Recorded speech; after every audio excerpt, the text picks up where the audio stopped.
aider, dans le cas où vous êtes un entrepreneur ou un affairiste, de tout simplement partager, par exemple, ou faire la communauté de biens lorsque vous épousez, par exemple, une salariée. Et pourtant, la Bible dit que personne ne sait pas ce que Dieu a uni. Lorsque nous épousons, par exemple, une salariée, est-ce que, en tant qu'homme d'affaires, nous devons choisir la communauté de biens ou la séparation de biens?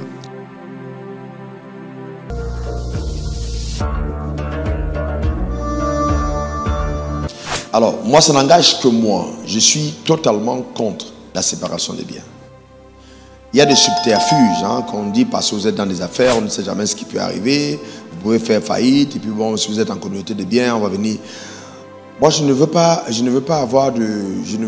déjà prévoir que je vais échouer. Je ne pense même pas à l'échec. Je n'ai pas de perspective d'échec. Moi, c'est clair. Je crois que j'ai réussi et j'ai réussi. Je ne pense pas à perspective d'échec. Ce sont des conseils qu'on m'a donnés à moi-même. Et j'ai dit non. La Bible, au départ, on avait tout ensemble. Donc, il n'y a pas de séparation de biens. On va ensemble en communauté. Deuxième cas, je vais plus loin. On peut te dire, ouais, après, on peut te faire du mal, on peut te tuer, on peut faire... Il y a tellement de choses. Mais cependant, avant de vous marier, quand vous épousez une femme, vous priez. Et quand c'est votre femme, vous devez bâtir sur l'amour et la confiance. C'est fondamental. Et maintenant, même si vous avez confiance, prenez quand même des précautions qui vous permettent de protéger votre famille. Et ça, il y a de l'intelligence et de l'ingénierie financière pour contourner ces conseils que donnent certains juristes. Pas tous, d'ailleurs. Certains donnent.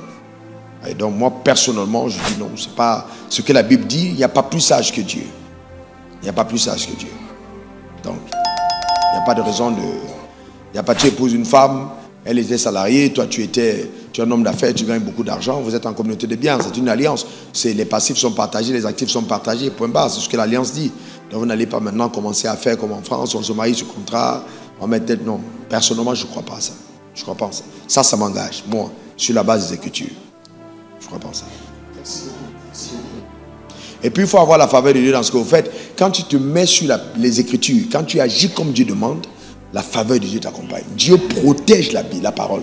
Il protège ceux qui agissent sur la base de la parole.